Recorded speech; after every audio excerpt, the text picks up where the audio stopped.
Welcome to the Shut Your Mouth Lounge. It's episode number 142. I'm Alex. There's Soon in the background. Hey. Pink. Hey. Hey. There he is, the Addy Meister. Interrupting other people's intros. The fucking rude prick. Remember, Pink is actually the two-headed demon. I'm just the other head. Oh, but for some reason, half the body's in Oregon and the other half is in Hungary. Yeah. It's pretty wild, bro. They got some We do really the long fusion- legs. We do the fusion dance to show our true form. Alright. So, Pink, what you got coming out on your channel this week? Oh, it's the stuff I was supposed to upload last week, actually. I never actually got around to uploading that stuff, but it'll be up this week. Alright. What exactly Yeah. does that entail? It has Civ 6. I'm continuing through the Aztecs. I've got Poland coming out. I should have a episode of Maya, and that's probably it. Alright. Eddie, what you got coming on your channel this week? Jack shit. Alright. I don't know if I'll release anything on my channel this week. I am just getting increasingly tempted to give Twitch the old college try. And on the group channel this week, on Monday, Supreme Commander Part 6. On Tuesday, Fighting Games R for Guilty Gear XX Exit Core plus R #reload. Oh boy, that Did I title's the forget worst. the hashtag? There is a hashtag in there, yeah. Alright, I'm gonna add that then, because I apparently forgot about it. And on Friday, Sengoku Basra 4 Part 9. Alright. So then, Soon. Yep. What you been doing this week, man? So I've been playing quite a few games lately because two games that I've been waiting for a few years now just came out 3 days from each other. Yes. Yep. And I got CK3 for basically $5. Oh, that's a good deal. Yeah. So I've been playing that a lot. I've been playing as Matilda of Italy and her children. And that's been fun. I founded 2 religions. She turned into a witch later on in her life and then founded a really fucked up religion. This is After what Soon she- does in every game of CK, everybody. This is what Sue does in every game. Basically, yes. But yeah, so CK3, it's better than CK2 in some ways. In other ways, it doesn't have as much depth as CK2. But I feel like it's a better role-playing game than CK2 was. Well, And CK2 it's has much- 10 more years on it. Yeah, but it's definitely easier to play than CK2 was for new people. I think, at least. Yes. At least from what I understand about, CK3 and CK2, CK3 is much easier to get into than CK2 was back when I first tried to get into that. Yes. That's cool.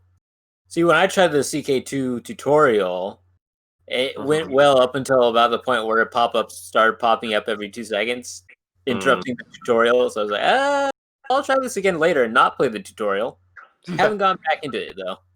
Yeah, Yeah. Similarly, I tried playing the tutorial to CK2, and then a pop-up came up, and it was so big that I couldn't freaking press OK on it. Can you Never not move mind. the window around?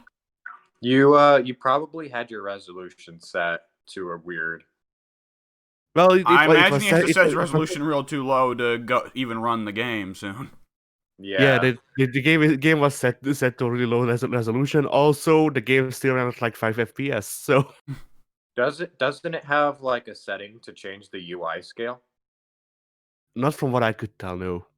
See, like every other Paradox game does. Huh.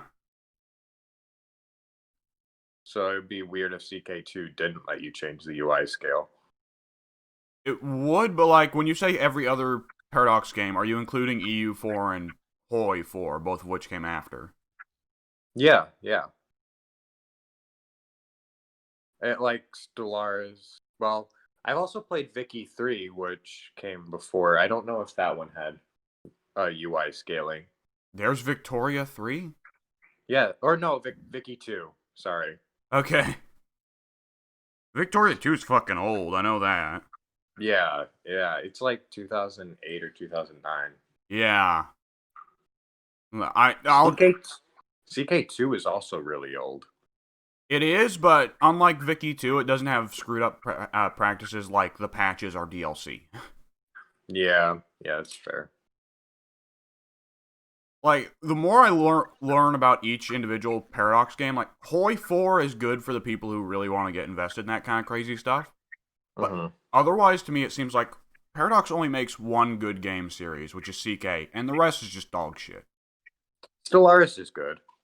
Right, yeah, Stellaris is good. I always forget about Stellaris because it's not a historical game. Yeah. EU4 was good until they messed it up. Well, it ran into the same issue Vicky did, where the DLCs were not optional, they were vital. Yeah. And that's a big problem that both those games ran into. Stellaris, I think, managed to mostly skirt away from that. And so that's why that one is a good game. Well, Hoi 4, I don't know anything about the Hoi 4 expansions. I'm sure that we need to hire a fucking scientist to figure it out. I'll have more to say about Hoi 4 when we get to my part of the week. I know that they had the Resistance in a DLC expansion, so that's probably shit. Yeah, they did implement like being able to play as internal resistances, like the French resistance against Nazi occupation. Oh, okay. That doesn't sound as bad then. Yeah. I thought it was like they introduced a bunch of mechanics revolving around like rebellions and stuff, and then like blocked most of it behind a paywall, but you still had to deal with some of the consequences of the new features, like with EU4 and the fort fucking system.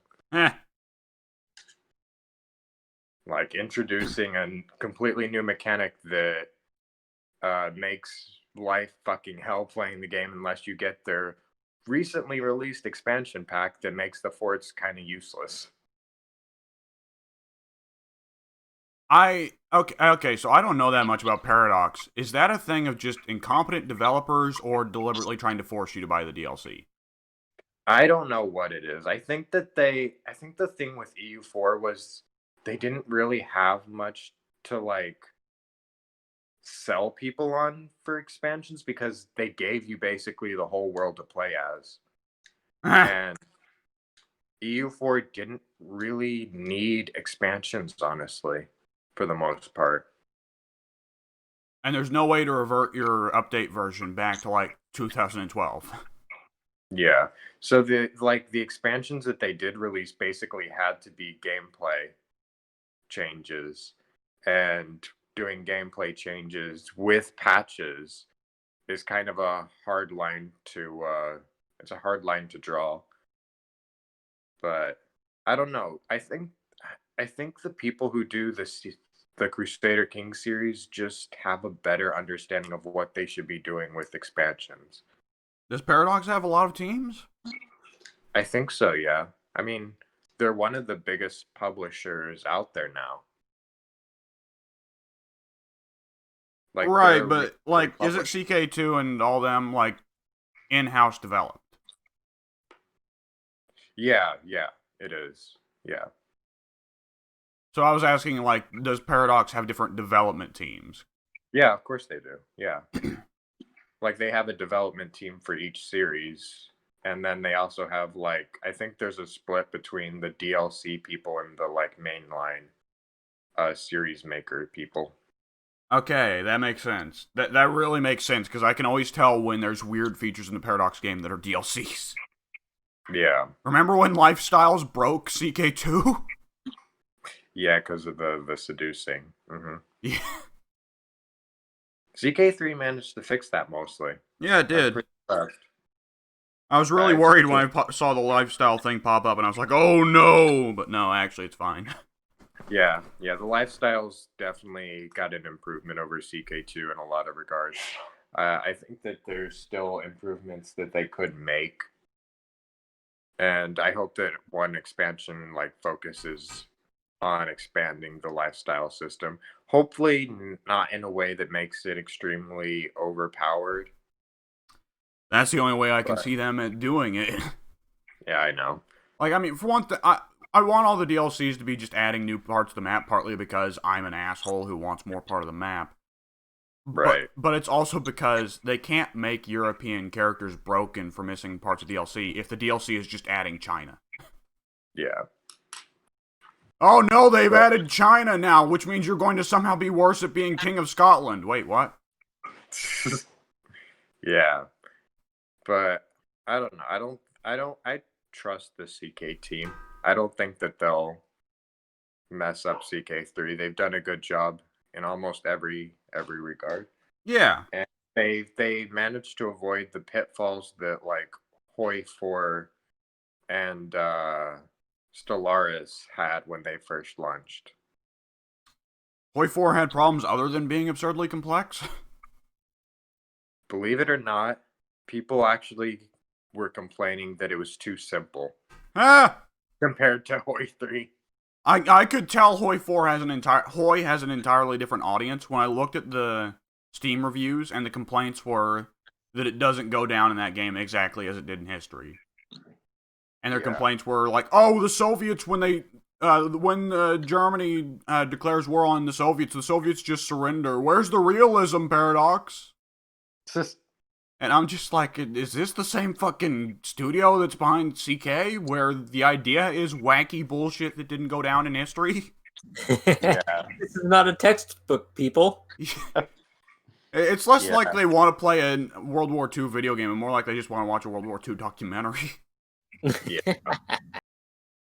Yeah, I don't understand the Hoi 4 people or the game. So, and I don't want to, honestly.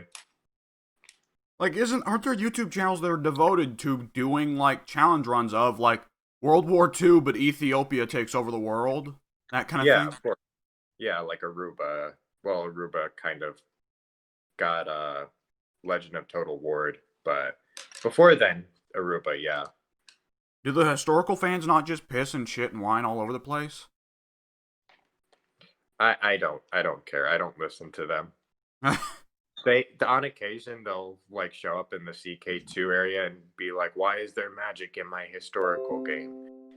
Which is kind of understandable because CK2 kind of went a little bit too crazy with it. Yeah. But when you could just basically give birth to the Antichrist and like possess rulers using magical spells, Yeah.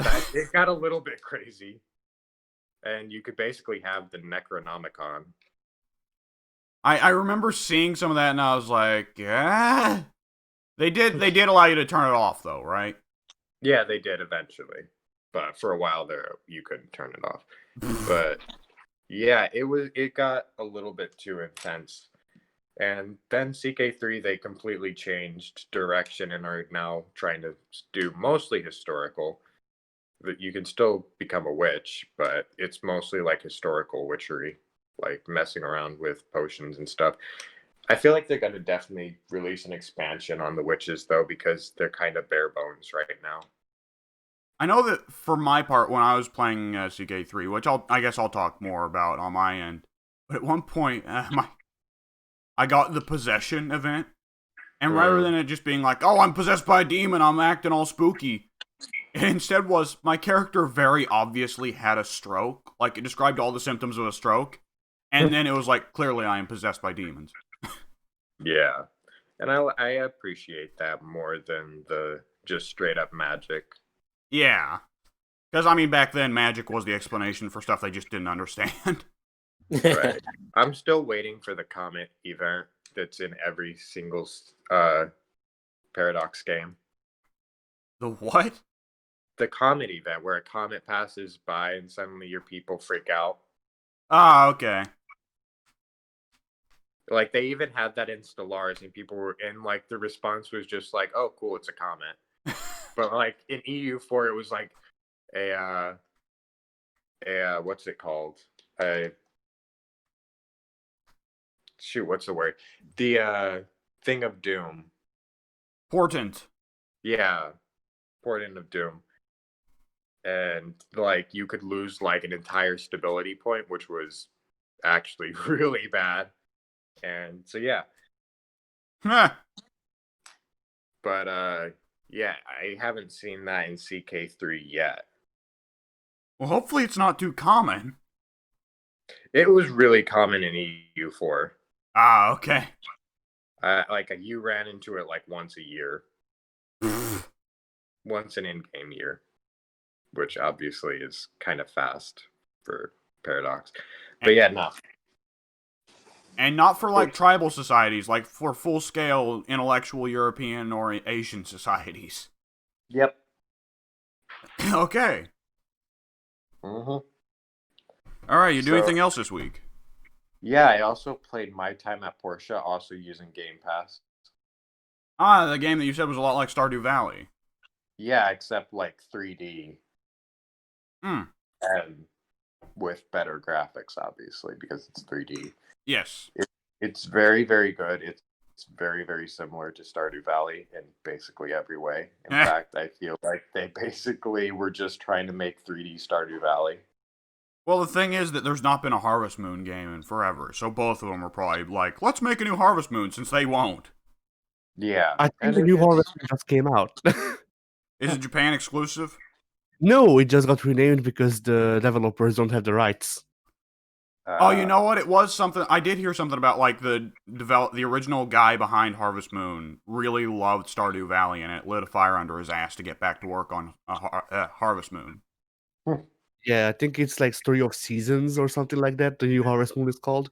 You're right. It's not really a new Yeah. Harvest Moon. It's a remake of the first one, but still. Yeah. I do Yeah, remember My hearing about Time at Portia has a really good like world building. The world is really interesting. It's in a post-apocalyptic future after humanity has started to recover. After Fallout 4, basically. Yeah. And it's really colorful, and yeah, it's fun. It's relaxing in a lot of ways as well, just like Stardew Valley was. And it's actually got a pretty interesting story as well. All right. So yeah, My Time at Portia has been pretty fun, and I enjoy it. And since some of you guys have Game Pass, or who has Game Pink Pass has it. anymore? Pink. I do. Pink has Game Pass. You should definitely give it a try because it's really good. All right. And then lastly, I played Avengers in the past 2 days. Yes. How far are you in That's the story? officially out now, right? What was that? That's officially out now, right? Yeah, that's officially out now. All right. Yep, it came out yesterday. And how far are you in the story? I just unlocked Black Widow. Ooh, that's supposed to be halfway in, right? No, it's like almost a third of the way in, Oh, okay. I think. A third?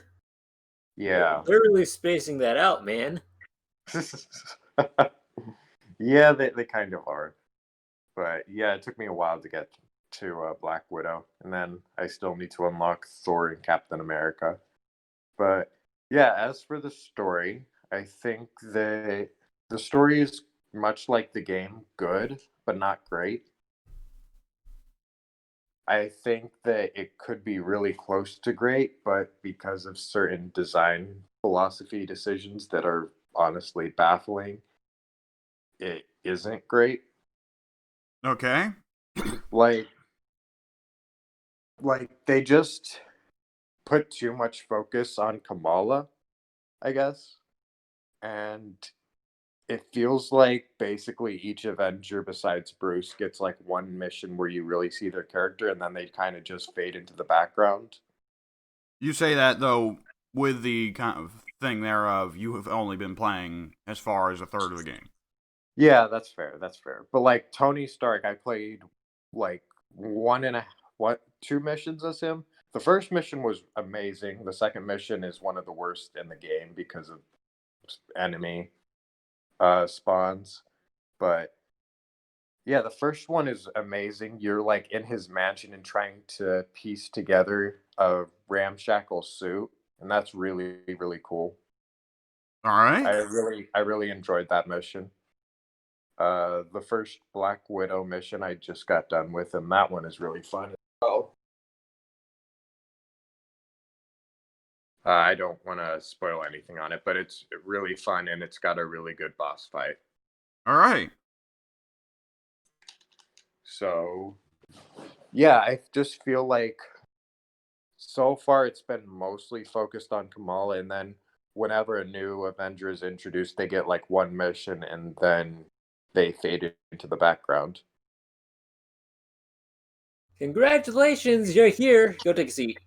Yep, basically. Well, I have to Just imagine you're going to get more missions with the actual Avengers once they assemble. I hope so. I hope so. But like Tony Stark, it's been like hours of gameplay since I unlocked him, and he has like off-screen comments like every once in a blue moon. He hasn't been in a cutscene since I unlocked him, Eh. and it's been like several hours now. He charges on a per appearance basis. I mean, it is Nolan North, so. Oh yeah, double that. But yeah, which is fine by me. Tony Stark is the worst written character in the game. Kamala is actually really well written, I think, honestly. Like, I was pretty surprised at how well they've been writing her, for the most part. There was some cringy stuff at the beginning, but now she's started to grow on me, and I actually appreciate her writing in the game. All right. And Black Widow, I haven't seen much of her character, but it's good. For Bruce, I think his voice acting is really, really good. Well, it's Troy Baker. Well, yeah, it's Troy Baker. But yeah, I think Bruce Banner has been good, mostly because of the voice acting. I think that the writing doesn't really hit any notes for him.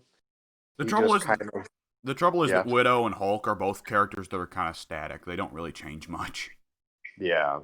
Yeah, I just think that like Bruce doesn't have a whole lot to say a lot of the times, but he's like a focused character because he's supposed to be like the mentor to Kamala. I feel like they could have done more with him if they had like had moments where they tried to press the tension of him possibly transforming into Hulk at certain moments, especially when like he gets into a fight with Tony, and it's like there's no tension because he's just letting Tony hit him, and there's no tension of him getting angry at all. And it's like I feel like they could have just done more in that moment. Well, here's the thing. This isn't the Avengers in the early part of their career. I know.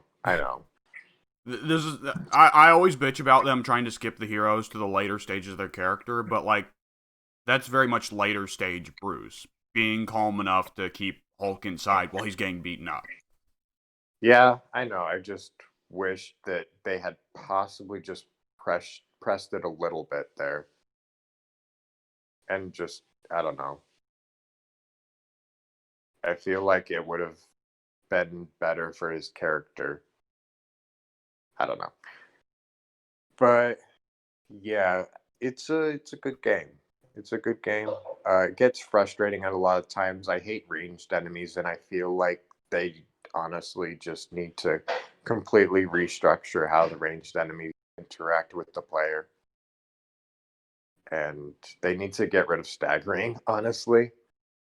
Well, they don't need to get rid of staggering. No, they need to get rid of staggering. It fucking sucks to have like 50 enemies who you cannot stagger despite the fact that they're just regular synthoids and they're all pouncing on you. You can't stagger them, but they can stagger you with like one little blow. And they're just tiny little 5-foot synthoids. Well, not being able to stagger the enemies is a problem, but they shouldn't just make it where your character just powers through everything. That'd look a little bit ridiculous. Okay, I mean, they should like flinch, but the stagger is just ridiculous. You can literally, if you get hit once, you can get staggered until you die, and you just can't do anything about it. There's no recovery options or anything. You just like I literally had a moment as Iron Man where one of those I forget what they're called, but the ones with like the staff, the two-pronged staff.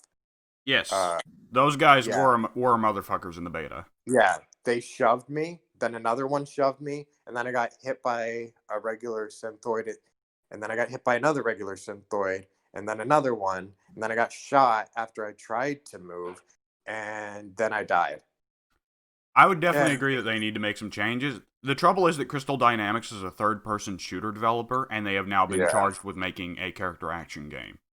Yeah. But yeah, like through that entire point, like from full health, I could not do anything at all, and I died because of it. I'll tell you what there is. In Devil May Cry and God of War and all them, it's tradition that you can't be hit while you're staggered. Unless, like, a Yeah. character has a specific combo attack that is part of their thing. Right. And you definitely cannot be hit while on the ground, which is the thing that I noticed in Avengers. That I wasn't getting pounced on too bad when I played the beta, but I was like, oh, that's going to be a problem at some point. Yeah. And I do agree that the regular shit enemies should not be so... and should not have so much armor. They should not be so invulnerable to hit stun that they just ignore. Like, it really shouldn't be until you get to the crazy beefy enemies that they start ignoring hit stun, but... Yeah. like, the very, very light enemies in this game are the only ones that don't ignore hit stun. Even, like, when you go after the snipers tend to ignore hit stun. Yep. The keepers. They literally will be charging their shot, and while you're hitting them, they're still charging their shot. That's dedication right and there. that's literally the lowest tier sniper in the game. Did you ever play Bayonetta? No, I haven't played Bayonetta. Because Bayonetta kind of built its systems around the expectation that you'd mostly be fighting enemies that would ignore hit stun. And part of the idea was that you would combo and then dodge in the middle of your combo and then carry the combo on after dodging because your enemy just doesn't take hit stun, so you need to be able to combo them and dodge at the same time. Now, I doubt that Crystal Dynamics really had a kind of united view on their gameplay development to like think that far ahead. They definitely did think about that because there's the dodge attack moves, you know? There is, yeah. So they definitely were considering that, and I definitely use that like a lot. But I feel like there's just points where there's so many enemies that you just end up having to dodge the entire time. Well, part of the problem is that the game can't tell if it wants to be a character action game or follow alongside the way that looter shooters work. Because looter shooters, it's just dodge and pump bullets into the enemy until the enemy dies. Right. Yeah. Which I've already said my piece on how I hate looter shooters, so... But, and then another thing I think holds the game back is the fact that gear is tied to, like, your power level, and your power level determines how hard the enemies are. Because at that point, gear doesn't really have a use, because as you get more powerful gears, the enemies just end up being as powerful as the new gear you got. So if you don't upgrade your gear, do the enemies stay as a little... Yeah. That's interesting. Yep. Well, hang on, I've got a question. The game actually gets harder as you get better gear. I've got a question. Yeah. In the beta, stuff was at fixed levels, and they would move up when you changed the difficulty. Is it not that way in the game? I actually never had that happen in the beta. All of my missions scaled with me. There was no mission that was at a fixed level. Huh. Because for me, it was like at first telling me, like, okay, your 6 power levels too low for this mission, come back later. And then later it's like, you're 2 or 3 power levels too high for this mission, you're not going to get... Yeah, no, the ones that were, like, too high, once I, like, out-leveled them, they started scaling with me.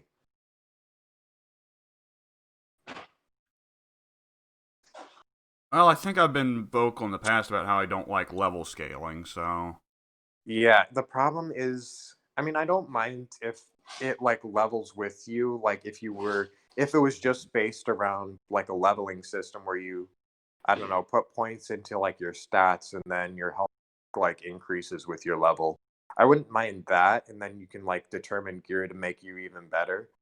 The problem is that like everything that you could possibly get an upper hand on the enemy on just makes the enemy stronger. So you never get a sense of progression at all in a game that's all about progressing. I've got a question. Mhm. Can you not just unequip your gear? You probably could, yeah. Okay, and I've got a follow-up question. How does it work Mhm. if you join a match and one of your heroes has 50 power and another has 5? From what I understand, it scales to the most powerful hero. Okay, so you have to just have all your heroes not have any gear equipped. Yeah, and it's kind of ridiculous that the game is actually easier with worse gear. Because once you start getting into the higher gear levels, they start spawning in adaptoids and stuff. But before you reach that point, there's no adaptoids. Or like some of the harder enemies. Well, see, I'd like for the game to spawn adaptoids because I don't want to just be stuck fighting shit enemies the entire game. Yeah, it's just weird that the game is easier when you're at a lower power level. This is You're actually coming at this with a more of a negative take than you did in the beta. Yeah, I think that the full game just kind of has. I feel like the full game exacerbates a lot of the problems that I couldn't see in the beta. Like certain missions definitely highlight problems that I did see in the beta, but I didn't think were too bad. Like the ranged enemies. Certain missions, the ranged enemies are almost impossible to handle. Like, for example, the Stark mission that I said was the worst in the game. Because like you just you can't do everything. And then you're only by yourself when you're playing Stark, so like you don't even have the AI companions to draw enemy fire. You're Well, they don't dealing draw with enemy fire. The enemies ignore the AI companions. they do definitely draw some fire. I can tell you that when after I've played the solo missions, they definitely do draw fire. When you're playing solo, it's actually ridiculous how hard the game becomes because everything is focusing on you and you just cannot you cannot keep up with everything with the amount of enemies that they spawn. It's interesting to hear that because, like, every other thing all the majority of the opinions I was seeing and like reviews and like press and journalists and all that were saying I didn't like the beta very much, but I'm liking the game itself a lot better. Mm, But do you think that's just because people in the press generally want story missions instead of? yeah, I think so. I think that the story missions are well written, and I think that that can affect people's judgments. The story missions are really well written for the most part.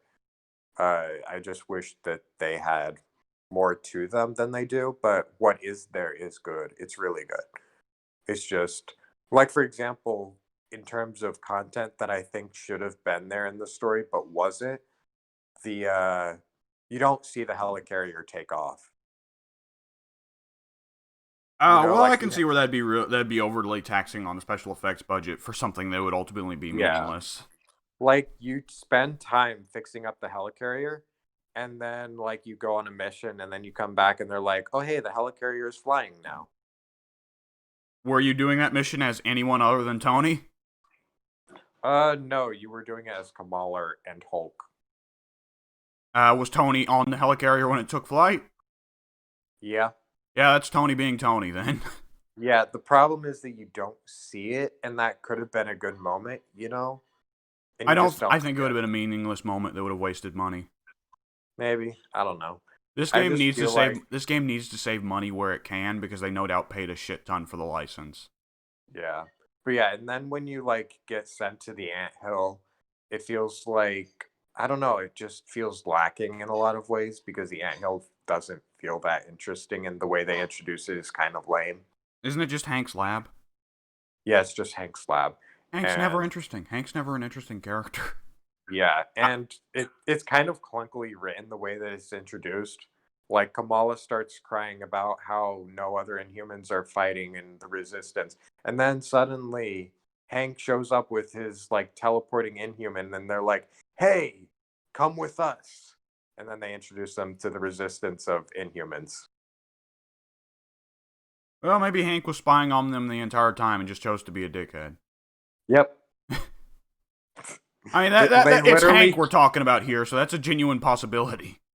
They literally were watching Kamala and Bruce in the desert for like the entire time the campaign was going on with cameras and stuff. And they just never stepped in until like Kamala started like crying about the fact that she's been looking for these Inhumans and they just aren't there. And then suddenly Hank decides, "Oh hey, I'm gonna show up now." Well, doesn't Hank have a massive hero complex Not in this game, no. in the comics? Pink. Yeah. That's part of his yellow jacket phase, Right, where he and was feeling insignificant. So that's how he developed that hero complex. isn't that why Yeah. he hit Janet? Because she was a better hero than he was. She was interfering with his plan to fake his way into becoming a better hero. Speaking of which, is Janet in this game or is Hank alone? I haven't seen a Janet, no. Okay. Make her playable, darn it! Oh, I think they made Hank inhuman, and his inhuman ability basically means that he can't turn into Ant-Man anymore. Yep, they have to figure out some way to force Scott to be the new Ant-Man because people don't want to play no. Hank. Like, I think I heard a line where they were like, where he was explaining his inhuman ability, and it was basically just that if he changes sizes, he dies.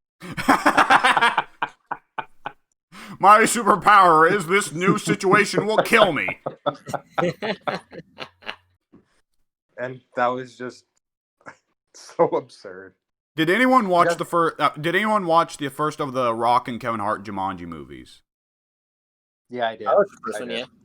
Do you remember the part where they're going over everyone's weaknesses and it's stuff like, oh, snakes and so on? Then Kevin Hart gets to his weaknesses and it just says cake. Yeah. Yeah. And you just assume like, oh, it means he gets fat when he eats cake, right? No, he eats cake and he literally explodes.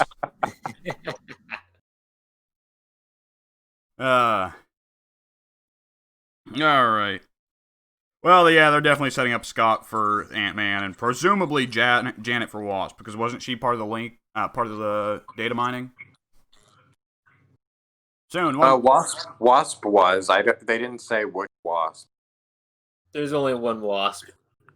Yeah, there being two Wasps is a movie thing. Yeah, I know, but this game is pretty inspired by the movies, honestly.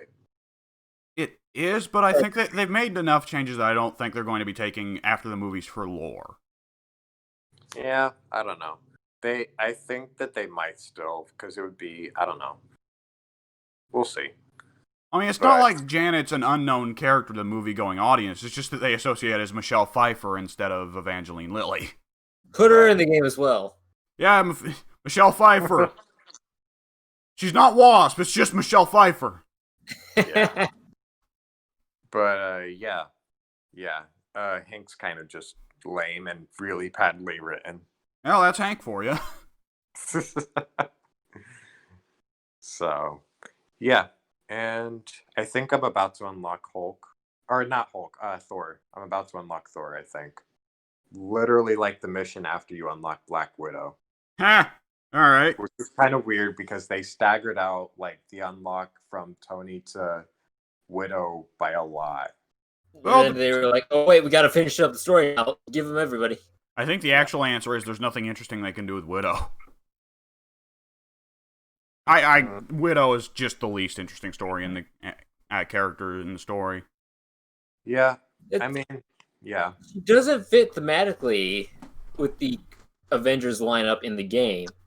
She's in there because the Because MCU movies. did so well, and they introduced Black Widow in that as well. But looking at the roster for the game, you've got all the crazy superhumans, and then Black Widow, whose power is gun. Well, Well, technically, she does have the super soldier serum. Yeah, I was about to Russian say. knockoff. Does she? Yeah. She does in the comics, yeah. No, I have no recollection of that. This is definitely a thing. Steve's not in the comics. Cap is like far from the only super soldier. No, absolutely. He's just the best. Yeah. And also, like 80% of the other super soldiers turn evil. Yep. Well, 80% of the other super soldiers were killed in government experiments, but you know, whoopsie doodles. Yeah. It's just the problem with Widow is her story is only ever, I am ex-Soviet spy. I'm not comfortable with the fact that I'm ex-Soviet spy. Yeah. That's it. That is basically, yeah. In this story, she's kind of just undercover in AIM for a little while until Kamala gets herself captured. Right, because that's the only thing she can do. Yep. Alright. Anything else soon? No, Addy has not not really. said anything in the last 30 minutes. Yeah, the entire time I've been talking, he just doesn't care about any of it. Well, it's Which the is same fair. way when he talks I about know, like I Japanese know. games and you're like, Addy, move on. Yeah, I know. I do the same thing with his stuff. But anyways, what else did you play? Did I play anything else? I think that was mostly it. Yeah, I think that was it. Alright. CK3, My Time at Porsche, and Avengers. Oh, Pink had to mute himself. Alright, well, we're skipping ahead to what I did this week. So, I didn't do a whole lot this week. I did play CK3, but that can wait until later. I did. Pink, are you ready to talk? Oh, I think so. Pink, what you done this week, man? I didn't do anything really new of note or anything like that, but I did get Overwatch for the Switch because basically everyone in my family got Overwatch for the Switch and they told me to get it. And I was like, wait, what? That Okay. works on the Switch? And apparently it does. Yeah. I have a Switch Lite. I've mentioned that numerous times now. And I didn't think it would run like at all on that thing. It runs very well. I was very surprised. Weird. Kind of shocked me to know that it was a Nintendo console. Is the Switch version of Overwatch updated to the latest date? Yes. Oh, okay. So, is it still People bad? still play Overwatch? Yeah, absolutely, man. I'm never gonna give that game up. I spent like $60 on it. Basically have to invest my whole life into it now in order to make that purchase worth it. Oh boy, I'm glad I don't work on a system of I need to expunge every other dollar. I'd still be playing Far Cry 5. I enjoyed Far Cry 5 for about a month. Yeah, you're entitled enjoyed to it like for what you about, want to like. Alex enjoyed it for about 30 seconds in the total time we played. The most fun I had was when that bug when we happened. bugged. The fucking arm flex bug. That was the most fun I had in that game. When we figured out that explosions caused that bug. Yes, if you get blown up while you're carrying somebody, but it's a friendly grenade, then you won't take damage, but it will send the guy flying out of your arms. So your character's I just love it. stuck holding a body that's not there anymore, and it looks like they're flexing their arm. So yeah, about 30 seconds of the several hours we played. I liked flying until I found out how low the flight ceiling was. Hmm. Oh, and the leashing. Oh, that's what ruined the fucking game for me. Leashing. Oh, God. Oh no, that ruins every game. Oh, I couldn't fucking get a mile away from Soon. It would just teleport. It actually teleported me out of the plane while I was flying it. You get teleported down to Soon. How do I get down here? Then the plane crashes on top of you guys. No, just somewhere in the distance, some random dude in the fucking... You actually just watch it go down. I used to be in that plane, and now it's crashing into a barn somewhere. My leg! Yeah, the leashing really ruined that game. Leashing ruins every game that it's in. Yeah. I was so excited to play State of Decay 2 with Pink, Addy, and Ted, and then leashing kicked in. It was like, oh no, this ain't happening. I'm glad Avengers doesn't have leashing. Yes. Though It Avengers does tends to have have Avengers has a much smaller level than the Yeah. entire Far Cry world. Yeah, that's fair. But the levels are still pretty big, and it can be hard to find people once they've walked on. Yeah. What game was it that we were shocked to find didn't have leashing? I could have swore there was something wild. We were like, what the fuck? How is there not leashing in this game? It's not Conan Exiles, because that game definitely had leashing, unless you were running a server. Right. It's. I remember this as well. I just don't remember what game it was. Well, there was definitely not leashing in Minecraft or Terraria, but that's not a shocker. Yeah. Anyways, let's carry on. So, playing Overwatch, the latest version. When's the last time you played Overwatch before this, Pink? It was actually very recently, because I still play that game on a semi-regular basis since March, maybe? Is the game in a better state than it was 2 years ago? I would say its best state was the first initial months of its launch. Launch, yes. Until it was basically good until they incorporated the Overwatch League. It was And good then they until started Brigida. bouncing around the highest level of play, which I will always argue against. Yeah. The highest level of play should balance itself around the game. What's that? I said the highest level of play should balance itself around the game. I mean, that's what ends up happening, basically. Yeah. Like, the highest level of play, like, you let them go and they just adapt themselves and they figure out new strategies. Yeah. You can never really balance out the top level of play because they'll just find new ways to, like, abuse the new balance system. Absolutely. That's literally their job. Uh-huh. So it's just a never-ending chase for, pro players that are always going to break your game. Yep. So, the closest game I can think of to Overwatch is TF2. Like, Overwatch and Team Fortress 2 are very, very similar games. Only difference being that Overwatch includes a lot more MOBA elements for your characters. But broadly speaking, the game modes, the balance, the way that the characters separate themselves from each other is very Team Fortress.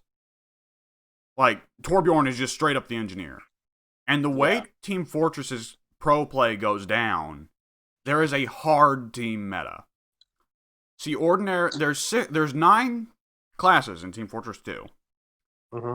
But in pro play, there are only, I believe, 4 classes that get played at all. Soldier, Scout, Demo Man, Medic. Valve has never tried to change that. They are perfectly fine with the fact that it's only 4 out of the 9 classes that get used in pro play. Yeah. And I think, like, it probably would have done a lot for Overwatch if they would have just accepted that Reinhardt, Brigida, was it Mercy or Lucio that was at first popular for pro healer? Probably Lucio. Mm-hmm. Like, they should have kind of just accepted that. Which, they still aren't doing anything about Reinhardt being a must-pick for every team, are they? They've introduced 2 new tanks that more or less fulfill his role now. Oh, so it's just different spins on Reinhardt. Yeah, it's different spins on Reinhardt. That's so fucking boring. I like having Reinhardt on the team, and he's interesting, but he shouldn't just be mandatory. There should be a counter pick to Reinhardt. I remember at launch, McCree was a pretty good counter pick to Reinhardt, because he could just go behind the shield and shoot you in the ass. Yeah, McCree they were really fast to patch him, though. Yeah, God forbid we have a character who's really good on offense. Yep.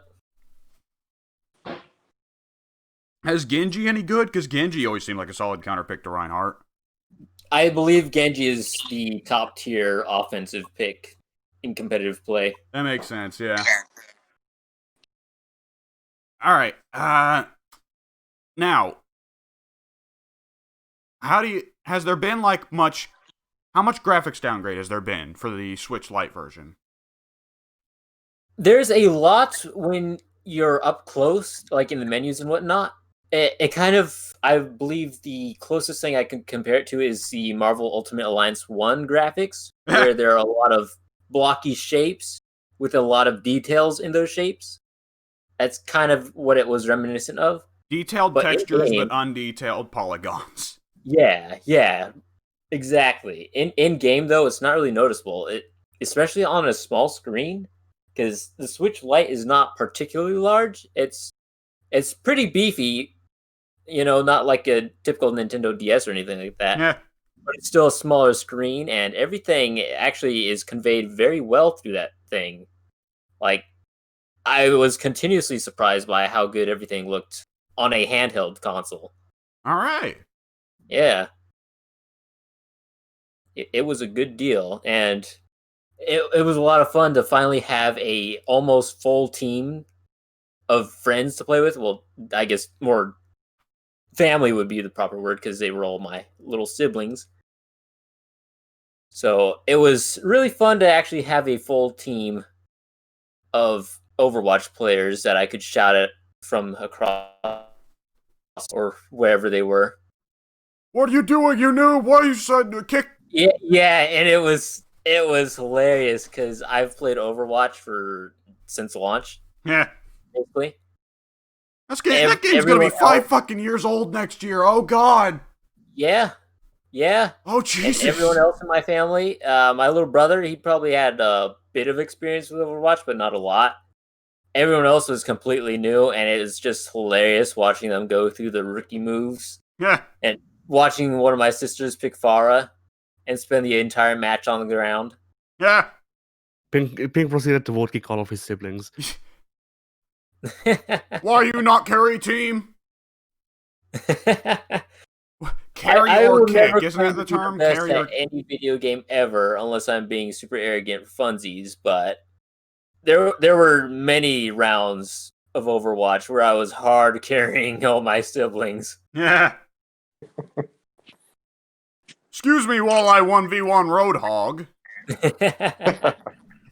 Don't worry, guys. Stand back. I'll take on the entire 6 members of the opposite team. You just provide moral support. Running away is for cowards. All of you change into Mercy and heal me. Yeah. The daisy Constantly. chain strategy. Oh, that was so terrifying in TF2 when you'd see a good team up of medics. Not even a daisy chain. Just all of them focus on Pink. All of them heal Pink at the same time. Right. For like a good whole 2 minutes, Pink is indestructible, and then all of the Mercies die. Yeah. And then I'm alone. But it was a lot of fun playing with my siblings, and a lot of fun being the person to carry the team to victory for the first time in my life. You say that despite having carried us to victory in Siege several times. Lord knows I'm not contributing that much. I get a nice rate of 2 or 3 kills per 2-hour-long session. I'm happy with that. Yeah, that's a kill an hour. That's a good ratio. Yeah. Whenever we play Siege, I'm just happy that my KD ratio is positive. I thought you were supposed to be really good at Siege, Addy. Well, I have some like raw talent for shooting shit in video games, but Pink has more experience by now, so he's the best player of us. There's a paradigm here. Pink knows the game really well and is pretty good at shooting on stick. Addy doesn't know the game as well as Pink, but he's pretty good at shooting on stick. I don't know the game that well, and I suck at shooting on stick. On mouse and keyboard, I think I'd carry the team, but on controller, no, that's not fucking happening. I'd be playing fucking Doom on mouse and keyboard. You just see me glide off into the distance, and you'd be like, what the fuck was that? You know, if Pink and I ever get PCs that can run Siege, all of us need to get together and play Siege with only freaking Farming Simulator 17 controllers. Is Siege crossplay? No. If it was, I wouldn't be playing it on console, on controller. Okay, fair. I have it on PS4 because PS Now, but Oh, I forgot they did that. yep. I think it's on Game Pass. Is it on Game Pass? It is on Game Pass, yes. Ah. I think. I did not know that. No, I don't think it is. Oh. That makes sense. It couldn't be on both PS Now and Game Pass. Yeah. Yeah, instead, Game Pass has The Division. Yeah, The Division! Yeah, The Division. Everybody loves that game. The ultimate success of Tom Clancy's legacy. The Torment of Clancy's. Yes. I remember my first time playing Siege. I started the game, and then I instantly got shot from somebody who sniped me through the wall. Yes, that is the whole character of Glass, yes. Yeah, and then I stopped playing because I didn't want to play that bullshit. I actually tried one more game, and then I got killed again by someone who shot me. Huh. And so I just couldn't do that. I didn't find that fun at all. The loop with Siege is that like you first get killed by people peeking you, and then you get to like you start learning where people peek from. So you counter peek, you kill them, whatever, and then you make like one small mistake, you die, and then you get vote kicked. Yeah. Yeah, this doesn't sound like fun to me. It's fun when you're in a group because then people can vote kick you. But no, I would never solo queue Siege. No. It's a game where there's a lot of salty people who say that everyone on their team sucks except them. So they're gonna fix the problem by kicking every single teammate. It's a lot like other games, but, with a vote to kick feature. Yeah. There's a reason that's getting removed soon. They used to have a friendly fire feature too. Thankfully, they fixed that. There was definitely several games where Pink got fucking executed on round start for not carrying the team. And then I executed the guy who killed Pink, so we just started off with a team of 3 people instead of 5. And I remember both of us got team kill at least once for picking a character that someone else wanted to pick. Yes. Like I even remember that I picked Capcan, and that's when I died. Yeah, I remember there was a time I picked Twitch and I got killed for it. And I was like, seriously? You want to play fucking Twitch? Why? She's the worst. That's why I picked her. There's no responsibility. Okay, back then it wouldn't have made sense, but nowadays she actually has the best gun in the game. Oh, okay. Yeah. Huh, I did not know that. Although my favorite team kill has to be that one time when I was reinforcing a wall and a guy wanted to peek through it, so they shot me. Because that's a completely reasonable response. Just kill the guy. Well, and you always gotta imagine it from that wall. Here, let me shoot a hole through it, and you as well. And the thing is, like, it's public on the kill feed, so you always have to imagine it from the other team's side. How many times have you started up a round and you just see, like, the enemy team butcher each other in the kill feed on round start, and you're like, what the fuck? What happened? Remember What's going on? Remember that time when the whole enemy team was one guy because they all killed each other? Yeah. Yes. I almost feel like we all should have just entered the room crouching backwards, like, dude, we'll just give you this round, you need it.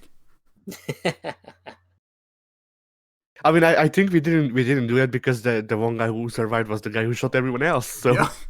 Okay, that was justice, but yeah. Imagine if Smite had a fucking friendly fire feature.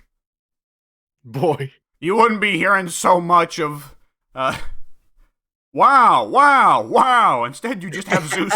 Instead, Zeus would just lightning bolt your ass. Yeah. Push now hated by both teams. Yeah. Yeah, all those area of effect characters just completely wrecking both sides. Yeah.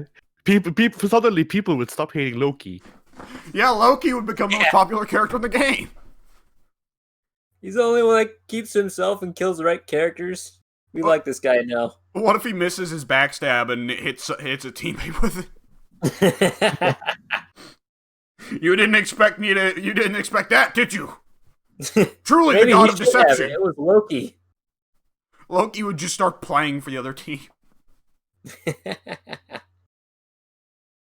How would I even fucking work with Vulcan? Oh lordy, I have no idea. Agni would be interesting There's because a little leeway because his radius thing on the turrets Very small. goes, go forward and they're small. So if you stay behind it, you're okay. Walk in front of it, you're kind of dumb. Yeah. At least it does no damage. Yeah. I don't understand Vulcan mains. I have seen some incredible kill counts on Vulcan mains, and I have never been able to get anywhere near that with him. Oh, Maybe man. it's a seasonal thing. I haven't been able to play freaking Assassin's Sylvanas for a while. We haven't played Smite at all in a while. Well, yeah, but that last time we played, I couldn't play him like that anymore. So All the more reason to get back into practice. we can't. The legend must return. Oh, you're right. Yeah, we can't. Alright. Pink, you do anything else? I don't believe so. Addy, what'd you do this week? So I played through Iconoclasts. Iconoclasts. I've not heard of Yeah, it. it is an indie Metroidvania, Okay. which I'm gonna step out for just a second. all right, which I know is really like a classification that changes nothing because I might as well have just said indie game, Eh. but Wait, was Yeah. I muted that whole time? Oh, yeah. Oh, I've been trying to talk because I didn't realize I was muted. Ha! I I was was surprised you wondering why didn't you have guys- anything to say about Smite. I was wondering why you guys couldn't hear me. Ha!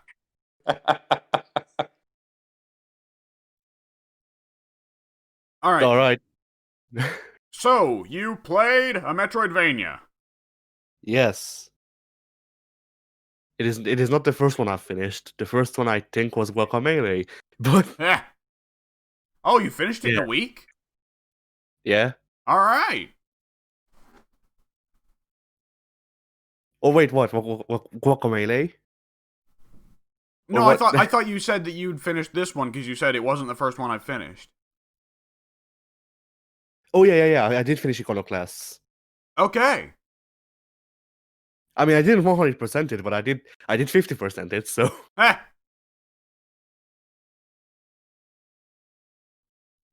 I mean, I guess it would be 50%. The completion counter for the loot said 50%. So Ha! Was it any good? it was okay. It did some interesting things with the mechanics that I liked, but Like what?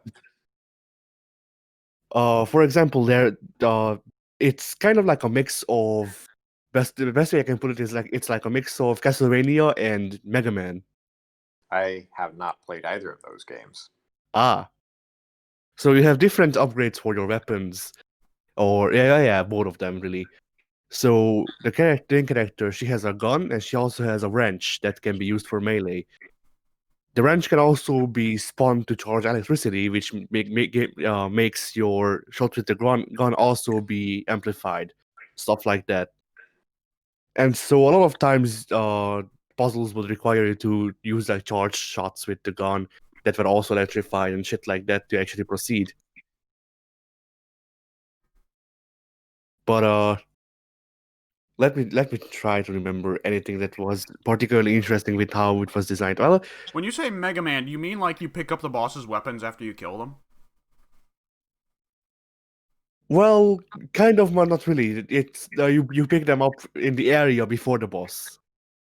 Interesting. Okay. So each boss fight is then a tutorial for its weapon? Oh no! Each area leading up to the boss is a tutorial for the weapon that isn't the boss's, but it's usually useful to use them on the boss. Okay. Like So it's just like they introduce a weapon that the boss is weak to. Yeah. Oh, okay, that's kind of normal for games. Interesting. So it's not got like the Mega Man thing though of like you want to do them in a certain order to hit all the weaknesses. No, because you can't, because this game has a story. Oh, okay. But yeah, it's a game about this small time girl living in freaking Living Catholic. in a lonely world. I knew someone was Yes. going to say that. living in a lonely Catholic hell world. Oh no. I don't know if it's supposed to be a rape on Catholics, but yeah, it's very like the game is very much religion. I'm not sure Wow. I'm not sure if pro or anti, but religion. Interesting take. Yeah, like Metroidvania that deals with religion. Well, yeah, Castlevania is set in the feels- medieval times, so Yeah, I know. yeah. The out of everything in the game, the thing I like the least is the story because it's just centered around religion and environmentalism. this game's Okay. Japanese, isn't it? No, it's indie. Is it indie Japanese though? I don't know that. What do you mean by indie? That could mean anything. Oh, it's from the It doesn't nation mean- of Indy. Not It's India, from just West Indies. Indy. No, it's from the West Indies. From the West Indies. Yeah, pirates made it. Okay, if the game is named Iconoclast, it's gotta be about religion in some way. Yeah. Oh, the designer's got a Nordic name. That makes sense. Yep, Swedish. All right. Okay. Yep, that makes sense with the Atheism is very popular in Sweden, and we are going to go ahead and leave it at that. and environmentalism. Yeah. I watched Ragnarok for some of it. A show on Netflix that's about like Norse mythology in the modern day, and it's made by like a Norwegian or Swedish, I think Swedish director and filmmaker, and it's entirely in Swedish. That movie basically is just entirely about environmentalism, and like all of the mythological deities and stuff are just trying to destroy the world pollution. Well, Yeah, wait. That's a shared thing with this game soon. Huh? Fucking what? God, What is God wrong in this with game. Sweden? God in this game is a large space worm that is destroying the Earth. Wait, is it Nidhogg or the Jormungandr? No, it's just called the Star Worm. Oh, it's just a star worm. Okay. Yeah. And in the Star Ragnarok, Yeah? Ragnarok, like the frost giants are trying to destroy the looting. Well, my question is, Ragnarok is supposed to start off with a great winter, but the common theories of the world ending by global warming is that the world ends in a great summer. Hmm. So that doesn't seem like it'd fit Norse myth. Yeah, I don't know. Ragnarok is a stupid show. It really, I mean, it's got interesting ideas, but it drove me nuts with the environmental message. Yeah, the way that the Norse mythology and the global warming fits together is just Surtur didn't get the memo. He started it a bit early. I like the art style of Iconoclasts. It can look pretty good, yeah. But yeah, so the whole thing is like, oh well, the whole world is mechanical and runs on this oil-like substance called ivory, and also freaking cults rule the world. And yeah, all of the plant life is fake and squares and shit. Ah, And then I the just end, sent the, a end, picture of what it looks like. the ending of the game is that normal plant life returns to Earth because you killed God. Gosh. Yeah, well, you didn't kill So- God, you killed a giant space worm. that is God. Yes. Oh, okay. I feel like this game has a message about how Christians don't believe in environmentalism. Maybe I don't know because Isn't Like, environmentalism supposed to be man-made and then God would be like associated with nature then? Shouldn't that be how it is? Well, the game's Look- named look- Iconoclast, which implies atheism. Yeah. look, there are freaking religious sects for everything. They don't have to actually freaking make sense. So like, but yeah, like I don't know. Like this game feels like it's completely just about religion, freaking environmentalism, and like to a smaller extent corporations. Because like This the game is churches, Swedish. Yeah. like the Sounds churches, like the most Swedish thing. the It sounds freaking like. Hang it on, sounds is there like also Ragnarok death was metal? no Irish. I wish. If it was death metal, like, I would have said the guy must be taking the piss.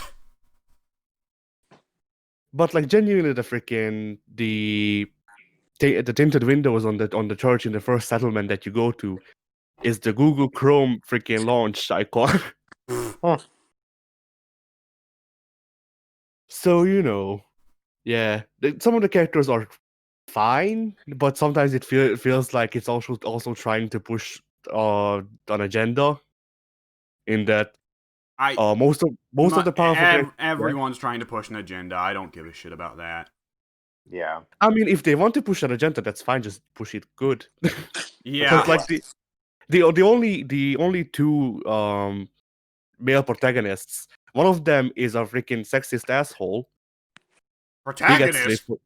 Yeah, he gets to live for some reason, and the other one is a whiny good for nothing that dies, but when he actually tries helping for once. So why does this sound like Ragnarok, the show? This sounds almost exactly like Ragnarok, except for like the fake plants, I guess. I guess it's just Sweden. It's something with Sweden. It's a Swedish fish. Like all of the tropes you just described are in Ragnarok. But yeah, and like I don't know, like some of the characters I actually liked that weren't because by the way, the sexist asshole is also the main character's brother, and he's also overprotective. Holy fuck! Why does this sound like Ragnarok? And he's also overprotective because of course, just push all of the freaking cliches in there. The only good thing I can say about this whole story setup is that the highest priests under the cult leader, their pyramid head, female pyramid head. What, with a big phallic sword and everything? Not with the phallic sword, but they have the getup. Oh. So I'm gonna make a video game called Cliche Soup, or Cliche- maybe a comic. I'm not sure. It's gonna have a big old manly man who's like, they took everything from me, but then it's gonna have an environmentalist story. and the big reveal is that the manly man was actually the antagonist all along. I knew it. No. The antagonist all along was your brother. Ah, yeah. Who also tortures and kills gays for fun. I feel like we're coming at this from different perspectives. So what else did you play, Addy? What is that in the text channel? It's a picture of Iconoclast. It's a picture of your next vacation home. Oh, It's Sweden. Sweden. Unfortunately, There's by the nothing time you out in get there, it's Sweden. going to be covered in snow. That figures. Everyone in that That's picture is my going to luck. freeze to death.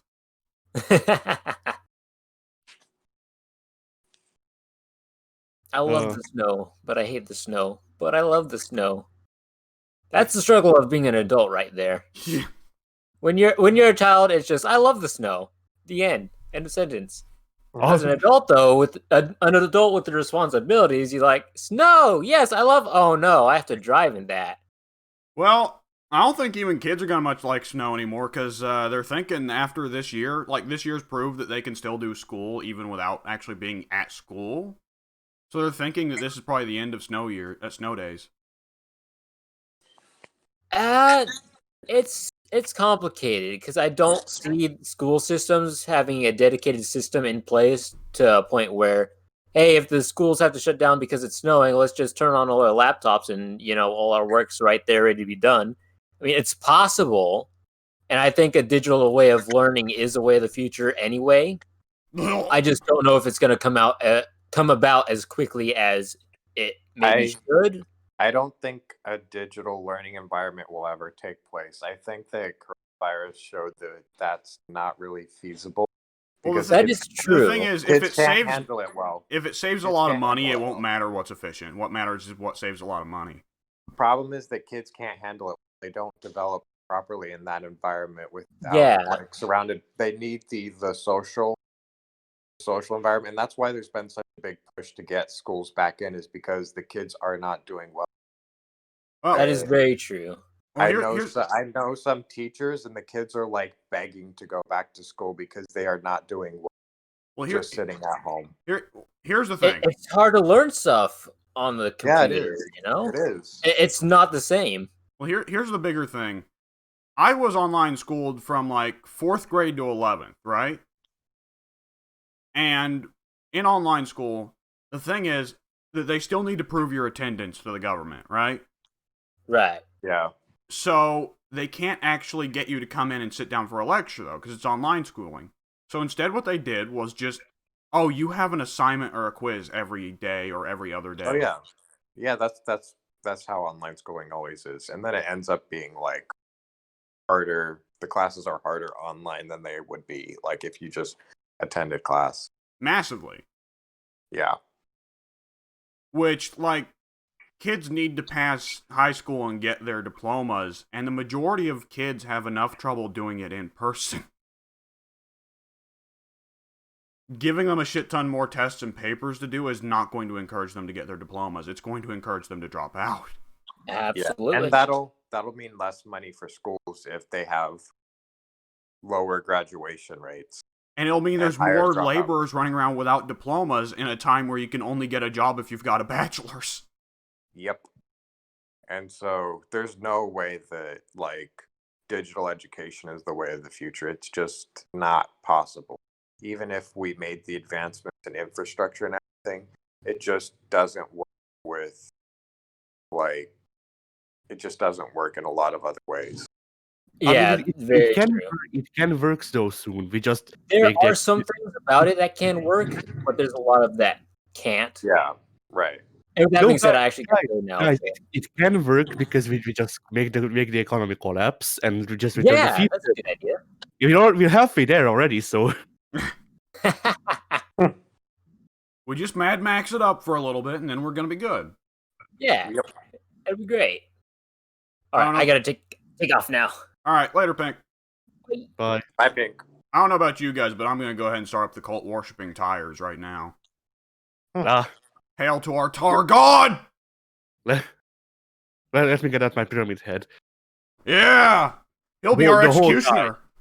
The whole guy, not just the mask, the whole guy. Oh, yeah. Anyways, this is my friend Pyramid Head. I hope you... He's a real Angry swell Grunt. guy. Just don't get stuck alone in a room with him. Uh, All right. Anyways, Anyway. what else did you do this week, Eddie? I'm not sure. Well, yesterday I was at a wedding. Oh, how nice. was it? It was. I hate weddings, so I I've just fell never out. been to a wedding. I haven't since I was 6 or 7 years old. The first wedding I'll go to is probably going to be my own. Yeah, I was about to say. Yeah, my oldest sister had a wedding yesterday, and basically they were screwed over for a lot of money. That's weddings. No, not even that. Not even that, because like freaking, you'd expect to spend a shit ton of money because it's a wedding, but then you'd also expect some things to happen in a way, and they just didn't. Like for example, I can actually compare it because the middle sibling, my older sister, not the oldest one, she had a wedding a couple of years back, and everything went more or less smoothly. The only things that caused stress were things that were like personal. It wasn't on the end of the actual venue or anything. Yeah. Yeah, over here we arrive. It's like freaking, I don't know, like an hour before the wedding or so, and the venue that my oldest sister chose for this wedding is also like a campground, and the Right. kids were still there camping. Oh. There were also some other funny things, such as one of the houses that she rented was supposed to have like electricity and water, and it did not. Hmm. And then she's vegan, so they tried to make a menu that that accommodated for that while also giving meat to people who eat meat. Right. Instead of that, the head chef just freaking made his own menu up. It wasn't agreed to. Oof. So, real class act overall. That whole menu was. Was he drunk? No. The owner and my sister argued over, actually having to make stuff, and so she just made whatever he wanted.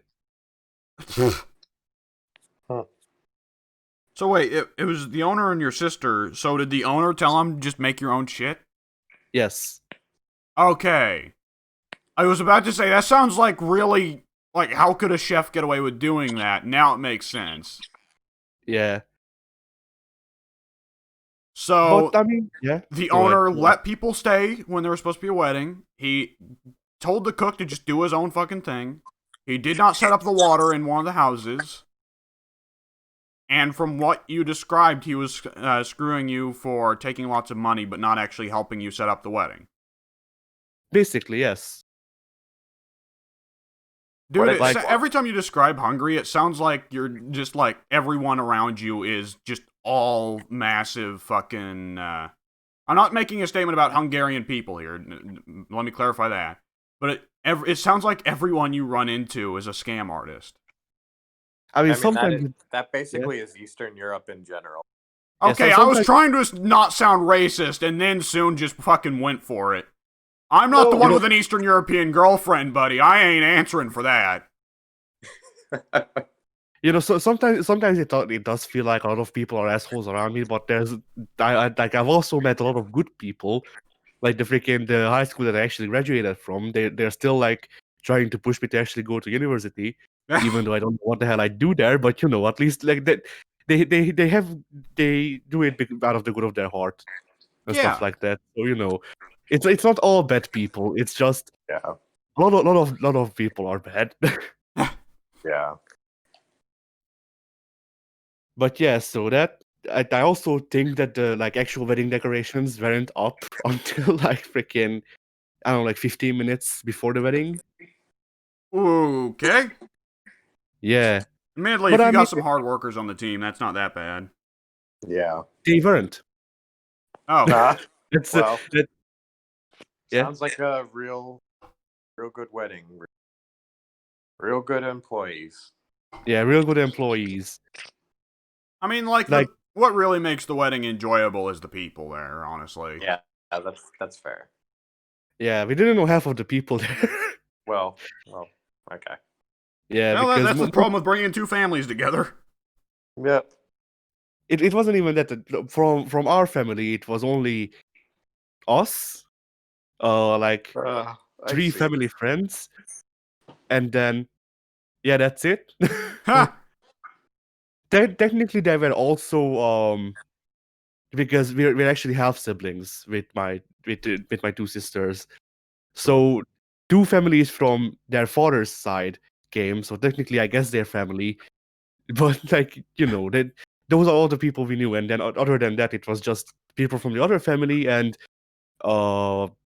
their coworkers. Which it would be The understandable. coworkers? Yeah, coworkers.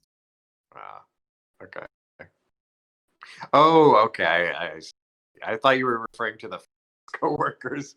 And I was No. confused. I was like, why did the family come? Yeah, they're a family full of coworkers. Hey, Bob, my niece is getting married this week. You want to come along? But yeah, I mean, some of this would have been fine if more like a lot of the family didn't get a lot of our family didn't get left out because they're too black. Oh, And this wasn't even a thing of like I wouldn't necessarily say that it's a thing of racism. It kind of is, but it kind of It isn't is. because here's the thing: it wasn't even the groom that was against this. It was my sister. what? Yeah, Why was she against this?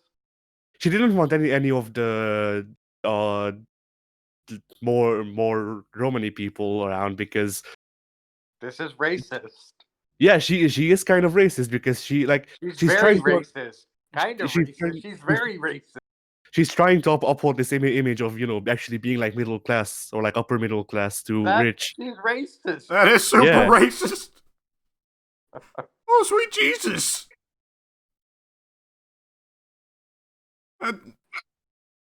Wait, you and her got the same mom, right? Yes. Where did you get this? Where did you get this from? Well, I imagine she got it from age-old racism against Romani, but... Well, yeah, but like, But where did I get the knowledge that they couldn't come because of that? Because my mom and her got into an argument over it. That's where I learned of it. Well, yeah, I would imagine there was quite a fucking beef over it. Jesus. God. But yeah, like technically I actually don't think that that part of the family was left out because they're gypsies. I think they genuinely were left out because they're poor. So it's less racism and more classism, but still. Fuck. But yeah, so there was some fun stuff though, because the priest that they got was at least funny. Was it at least funny, or was it at least 20? Funny, not Okay, funny. for a second Oh, I okay. thought the underage priest was a serious worry here. No. I heard 22. Well, they're marching an 11-year-old out there, and they're like, oh shit, we got an 11-year-old priest again. Damn it. Is that going to be the title of the podcast? Underage. No, it isn't, because that'd get the wrong kind of clicks. Yeah. But yeah, so at least he actually tried to make the whole sermon thing interesting, because for one, he actually acknowledged it in a joking way, and also he was like, here's a quote from Mark's book, because I really wanted to quote Metallica here, but it just didn't work out. Wait, which Marx? Karl Marx or the Marx Brothers? The book in the Bible. Oh, the Book of Wait, Marx. what? That makes more Oh, sense. I just don't know their English names, so I can't say it. Oh man, yeah. Name translation is a fucking clusterfuck. Yeah. Yeah, the priest that for whatever reason started reading at Mein Kampf, but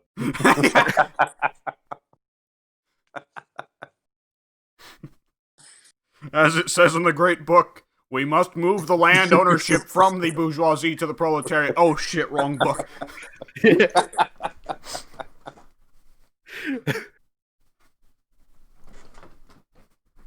I was going to say, yes, the great book says kill all Jews, but then there are some people who actually interpret the Bible to say that. So Well, Karl Marx didn't write Mein Kampf.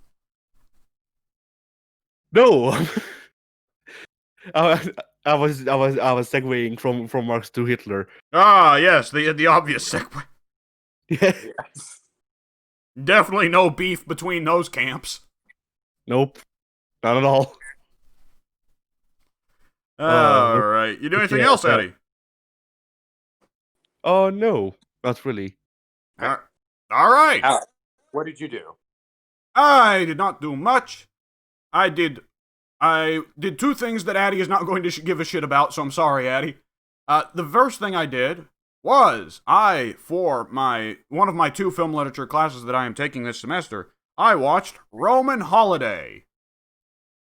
One of the great classic romantic comedies from a period in time where romantic comedies had actual budgets and care put into them. And weren't just like shit stuff featuring Ryan Reynolds and Sandra Bullock. Here you go. Wait, what? Oh Christ, you left for all that. Roman Holiday all I heard was Sandra Bullock and Ryan Reynolds. Roman Holiday is considered one of the great classic romantic comedies. It's from 1953. It's from a time when romantic comedies had actual budget and care put into them. Yeah. Rather than just here's Sandra I've Bullock and never heard of it. Ryan Reynolds, go. I've never heard of it. It is the first major American film of Audrey Hepburn. It's her and Gregory Peck. I've never watched an Audrey Hepburn film. But you know who she is. Yeah, the only movie of hers I know about is Breakfast at Tiffany's. Yeah, everyone knows that one, yeah.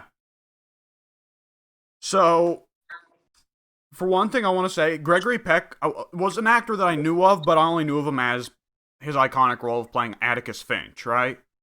Right. So, he's one of the ones that commonly gets suggested for, like, oh, if there's anyone I could choose from any point of time to play Batman, it'd be Gregory Peck. And every time I hear that, I'm like, really? Atticus Finch? Really? But now having watched this, a movie where he's younger and playing a bit more of kind of a freewheeling, almost kind of rogue, but not really a rogue character, he's really interesting about that. Yeah, he would have made a really great Batman. Like, great Bruce Wayne, and you can tell that there's some stuff there that there could have been Batman. How do you think Robert Pattinson's gonna do? I think he's not. I was thinking, like, he'll probably do fine. I still think he'll probably do fine. I do think that the hairstyle choice was a bit weird. Oh yeah, the hairstyle choice is awful. Like, I'm not sure who they were trying to appeal to with that besides Twilight fans. Well, I think the idea is that this is a younger, more vengeful, more depressed Batman who isn't... It still doesn't work. That haircut is outdated by at least 15 years. I could accept that Bruce doesn't take care of himself. It looks like the hairstyle looks like he just doesn't take care of himself. Which, if this is Bruce that's just fresh off of all of his martial arts training and has come back to Gotham to hunt down criminals, that stage of Bruce before he gets Robin doesn't usually care that much about himself. He's just on a suicidal adventure to fight crime. Yeah. The bigger problem with that movie, I think, is that the director is very clearly trying to go for Nolan's hard-edged, realistic Batman, which has been done too many times. It's been done too much by now. You're just ripping off Nolan. Do something else. Yeah, I agree. It feels like a weird mix between Zack Snyder's Batman and the other Batman. There are some things that do give me hope, though. Nolan's Batman. For one thing, Pattinson's not a very big guy, and Bale and Affleck were both big dudes. Yeah. When Affleck was playing Batman, that guy was built like a fucking tank. Yeah. Bale could have just not been a huge dude, though. Bale can be whatever shape he fucking wants. Yeah, like he could have been just skin and bone. But I'm hopeful that means we're going to get a more agile Batman who isn't, like, just MMAing his way through everything. Yeah, I hope so. The fact that it's Riddler and Penguin gives me some hope that it's not just serial killing, but they might just make Riddler a serial killer, which would be super disappointing. Yeah. I think we did actually get to see a preview of Colin Farrell as Penguin, and I wish they would have just actually cast someone who looked like Penguin. But they at least put Colin Farrell apparently under a shit ton of makeup to make him look like Penguin. Yeah. So at least they did a pretty good job with that, yeah. At least we're getting actual Penguin and not the new, young, sexy Penguin that we've been getting in TV shows and games. I mean, that's CW. Like, CW and Telltale. Do you expect anything other than young sexy Penguin from CW? No, their market is teenage girls. Yeah. Anyways, to get back to... Oh, sorry. I was just going to say, like... Okay, I'll say one last thing. One last thing that gives me hope is the fact that he's not wearing... Like, Batman isn't wearing a shit ton of armor. He's not wearing pure black. And the Batmobile is an actual car! Holy shit, how long did it take for us to go back to that? Anyways, Roman Holiday. So, it's a pretty good romantic comedy. The romance is... it's solid. It kind of picks up a little too much near the end while taking it very slow throughout the early parts. Which is not to say that the movie itself is very slow, and boy, soon is popping his mic super hard. It's not to say that the movie itself is very slow. The plot progresses at a pretty good rate to keep things interesting and exciting. It's just that the romance itself picks up hard near the end. But it ends on a very, very good note that I thought was really... It worked for the story they were trying to tell. I thought the story was pretty amusing as comedies go. I tend not to actually find, like... I tend not to find modern comedies very funny at all, because it's whatever. Hey, Seth Rogen is Seth Rogen. But it was a pretty... Seth Rogen. Yeah. But this is a pretty solid comedy. Gregory Peck supposedly had been playing, like, detectives and whatever for a while, so he wanted to just do a comedy for once to prove that he could do it, and he did it pretty well. There's two scenes in particular that I can think of that really cracked me up. One is a scene where Gregory Peck he gets brought in by the police and he has to hand over his U.S. press pass because they're in Rome, right? So he gets to say, "Oh, well, I can get away with disturbing the peace because I'm American press," right? He hands over his U.S. press pass, and the Italian official looks at it, and in the picture in the pass, Gregory Peck is like doing this smolder, sexy look of him squinting off into the distance, right? That's the picture that's taken of him.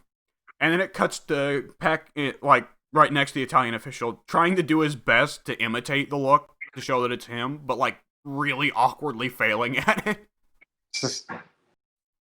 He's just kind of like, I was looking sexy like this, right? The other part that really cracked me up was just for the sake of the absurdity of the image. So you guys both know who Audrey Hepburn is, right? Yeah, I think so. everyone does. Skinny, very cute, Yes. even when she got older. Yeah, short hair. Looks like she could be blown over by a rough breeze. Yep. So near the end of the film, there's a fight scene of her and Gregory Peck versus a bunch of secret agents. And And she does big moves. yeah. Well, no, and Audrey Hepburn fights like you would expect her to. So Gregory Peck is, done a lot of detective flicks, so he's doing classic detective moves of socking people in the jaw and all this, and throwing people overboard. And then Audrey Hepburn just awkwardly is running around like dual-wielding glass bottles. And she's just looking around like, I don't know what to do. And the look of Audrey Hepburn dual-wielding glass bottles, looking around with a mix of, I'm going to hit somebody, I don't know who. Just wild card. I liked it a lot. One thing I did find really interesting about the movie was, it was very much back in the day when there were certain codes on movies and you were not allowed to get away with saying certain things. And, it was back in the day when a movie could get censored for showing a queen bed. Not anyone in it, just a queen bed, right? Yep. Because that implies two people sharing a bed. Oh no! But the film does actually do its work to try and, like, get around it in a way that they can't get them for. Implying the existence of sexuality without outright stating it, you know? Right. Which was it was ahead of its time in that regard, you know? It's a very good romantic comedy, and this is coming from a guy who generally does not like romantic comedies. Oh yeah, pretty solid. The other thing I did this week that Eddie's also not going to care about is I got Game Pass again, but for PC, because it's way cheaper to get it on PC. Yep. And I played CK3, Crusader Kings 3. So I put 100 hours into Crusader Kings 2 back in the day with Soon. After 100 hours, I walked away from it thinking, boy, I still don't know how the fuck to play that game. Crusader Kings 3, I feel like I picked up more of how to play the game in the first hour than I did in the 100 hours of CK2. When I was playing CK2, I was like, I was going to war with nations that were smaller than me, and I was trying to assassinate anyone who was in the line of succession or whatever. But I was just kind of doing things to plot out time while I was mostly just shooting this shit with Soon. Whereas here I was like, terrain. Different regiments of troops. These seem pretty important. Yeah, I think that they really made terrain actually more, like, you can actually see it on the map, and so you actually know, like, what terrain is going to be beneficial versus bad for you, you know? Yes, that's very important. I also like that you can, like, goad the enemy AI into, like, going into a mountain, and it takes a while for them to go into a mountain. And so if they're, like, running away from you, you can force them to go to a mountain province, and then you can catch them that way because it takes so much longer to get into a mountain province. I've not managed to pull that off, but I don't live anywhere near mountains because I'm in England. I was in Italy where there's mountains literally all over the place. Yeah, later today I want to try one of the more oddball factions. I was considering trying the Mongols, but I looked over at their terrain and it's like all mountains, and I was like, oh fuck.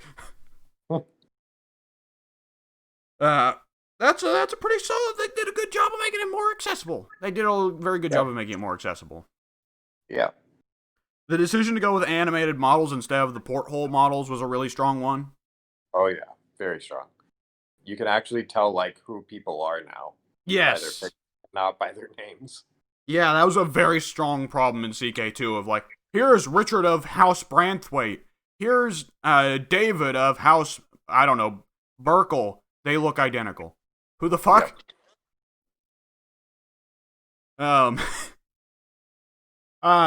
As always, like, the difference between me and Soon is Soon goes for the wackiest stuff he can in Paradox games. I just kind of go for, like, historical what-ifs. So I was like, okay, I'm starting in 800 and I'm going to play as the Norse invaders of England, but rather than adopting Christianity, I'm just going to try and spread the Norse pagan faith across England. Turns out that's not quite the prospect I thought it was. Because if I want to reform the Norse faith into a serious religion, I need to own a holy site. I'm not going to be taking any fucking land in Scandinavia anytime soon. Nope. So that ain't happening. So I'm pretty much giving up on that run. With that said, there is always the fun of playing CK3 and just watching weird shit happen. Yep. For whatever reason, half Dan Whiteshirt was gay in my game. He nonetheless had 11 children. Then his son had 6 children. And then his son had 12 children. And that's really good because that keeps expanding the dynasty and makes the dynasty stronger. Oh yeah, and I actually really like that building a large dynasty is actually beneficial. Because in CK2 it was awful for you. Yes. Because it just meant there's more assholes running around with claims on your land. But like the dynasty bonuses are actually really, really strong. Oh yeah. Super strong. Yes. Especially the bloodline tree. Yeah, because you just, it's just like, okay, the game now prints out characters who are handsome. Okay. Yep, that's what happened to me. All of my children with my first couple with that trait ended up being beautiful. And, what was I going to say? The one problem I've noticed is that the AI is terrible about reproducing. Oh yeah, the AI, players definitely get a bonus there or something. I don't know what it is, but the AI does not reproduce as well. I mean, the very first thing I do when I take control of any character is set to fertility bonus. Just pick up all the fertility bonus stuff and start fucking like mad. Yeah. Like, if I don't have any vassals that aren't immediately going to rebel, I am instead spending scheme time on seducing my wife. Yeah. I need to try out the feature of switching characters mid-playthrough, though, because that's a really interesting idea. I like that. That's a good way for a playthrough to continue, even if you screw the pooch and wind up putting your house in a position where it has to come to an end. Yeah. It's also really good for the fact that in real life, like, no medieval house was able to maintain, like, national power for longer than, 300 years? Yeah. Outside of maybe the Capets. That was the Capets, right? After the Carlings that in France? That went from, Louis whatever to Louis the 16th? The Capets have been around for a long time, yeah. Well, they aren't anymore, but, you know. Well, yeah, they were around for a long time. Other than them, like, royal houses did not last long. Yeah.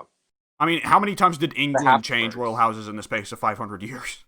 The Habsburgs were actually really strong for a while until they... just started fucking themselves, literally. Until they did so much incest that they turned into, like, comic Thor. Yeah. They all became Jack Kirby characters. One tiny blackened testicle. No blood in his entire body. Oh, that autopsy is wild. You guys know the autopsy I'm talking about, right?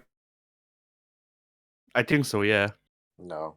Oh, you've never read the autopsy for that one that was the Habsburg notorious as the most inbred royal in history? Oh, maybe I probably have at some point, yeah.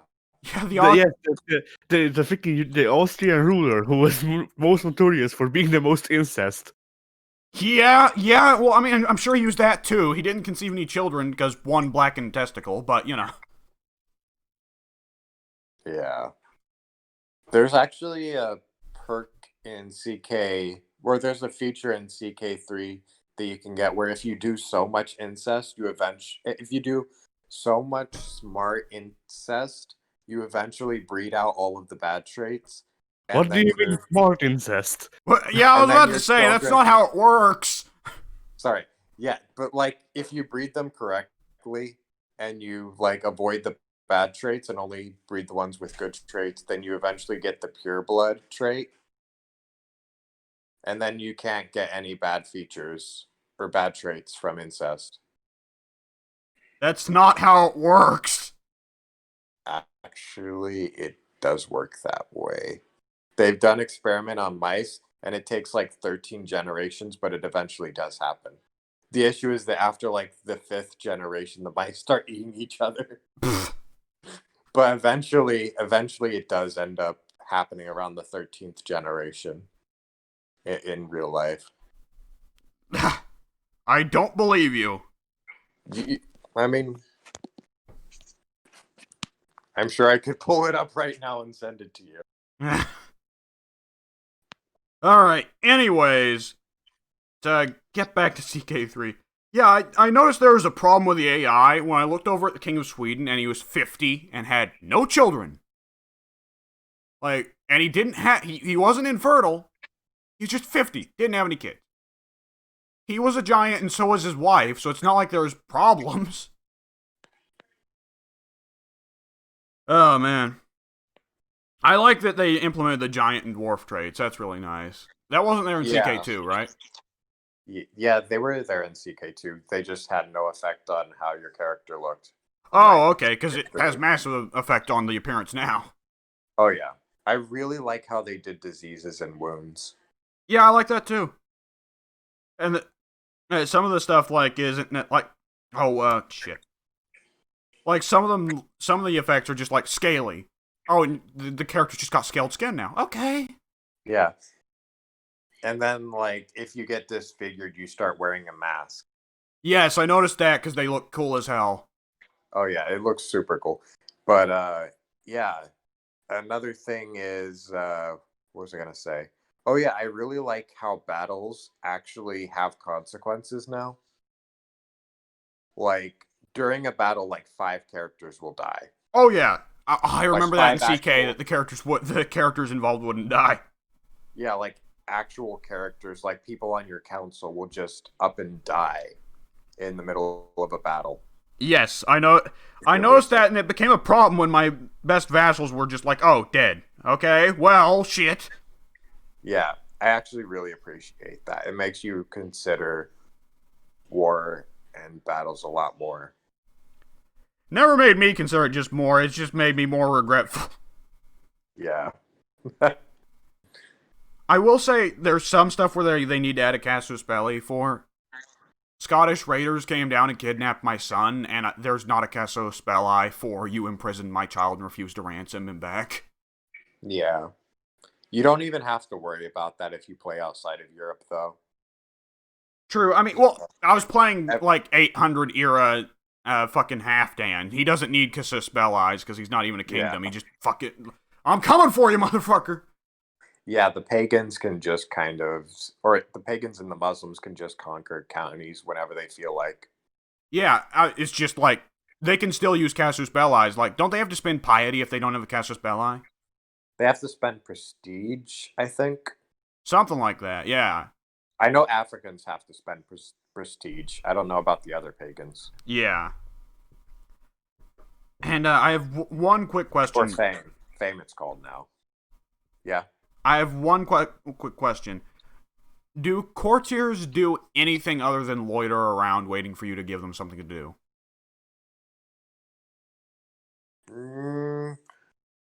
Depends on the courtier. I guess champions will go out and fight for you, but Yeah. just like the random women of court and non-champion, non-knight courtier male They'll courtiers. get involved in stories a lot. They will, but they don't like actually contribute anything. They're just there as side characters. Not unless you recruit them as a knight. Okay. There are some courtiers that aren't a part of your court that just travel around the world till they eventually get invited to a court. Yeah, guests. Yeah, the guests. And those people actually have like interesting lives usually. Like maybe they're like I've had my children, like my 8th child, just leave because he didn't really have anything to do at home, and so he just decided to go on an adventure. Yeah, I keep getting that because I marry my daughters off matrilineally so that they stay in my court. Right. And most of them actually stay in the court, but every now and then one of them's like, "Boy, I'm fucking bored. Adios." And then I had a grandchild who kept trying to take a city from the Byzantine Empire by himself. And then he would come back after they obviously destroyed him. And he would be like, I'm here for a little bit. And then he would be like, I'm going to go do it again. He did that 4 times over the course of his life before they eventually killed him. Toddlers are daring in this game. There's no regents either, so it's just the toddler doing things. Oh, no, he was an adult when it happened. Oh, okay. It was a cool story to see happening. I also like that my children will come to ask me if they can get a divorce because there was no religious head for a while. And so they would just come to me and we're like, hey, can I get a divorce from my wife? And I was like, yeah, sure. Because I was the dynasty head. Yeah. Can the dynasty head found cadet branches? No. What are the benefits to founding a cadet branch? Do you not lose the dynasty renown? You end up creating, like, I actually don't know. I think that the dynasty perks apply to all cadet branches, but I think you still get like some powers as the leader of a cadet branch. Ah, But okay. like the dynasty head will still have the most power, but like as the leader of a cadet branch, you'll have, like, if there's a dynasty head and it's not you, founding a cadet branch will give you extra powers over people in your cadet branch.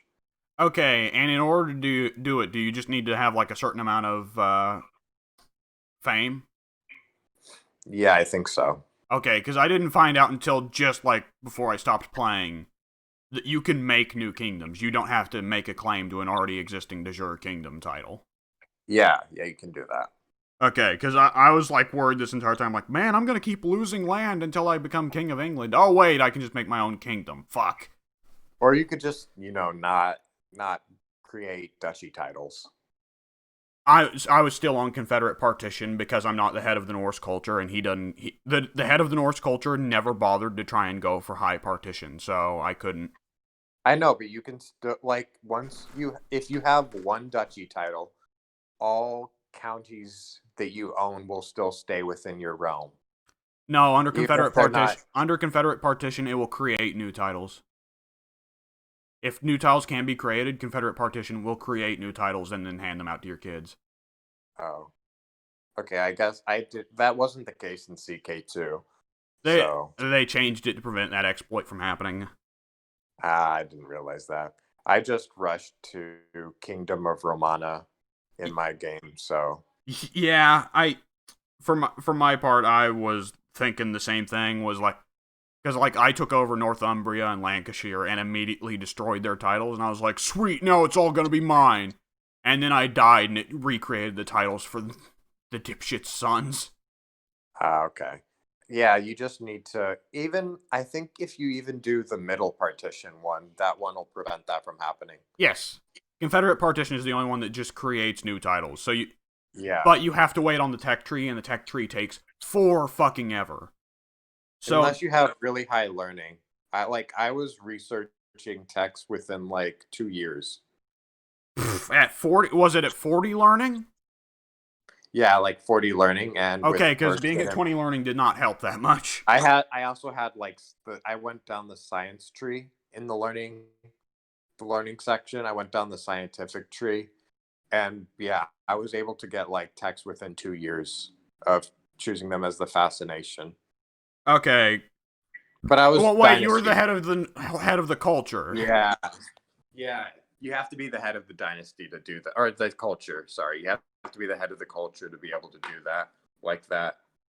But if you are the head of the culture, then and you have high learning, you'll research tech super quick. I researched like 10 techs within my one ruler's lifetime. Yeah, it'd be nice if I was the head of the culture, but unfortunately it's some asshole in Norway. Then kill him. It's not that easy. He's got double the military strength I do. I know. But, yeah. Anyway. Alright, that's enough CK3. I think we bored the shit out of Addy enough. Alright. Addy! Say bye.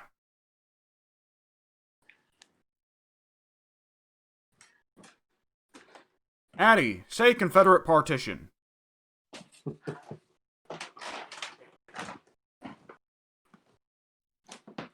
Soon, just go ahead and start up Tabletop Simulator. All right, I'm doing that. Alright, we'll see you later, folks.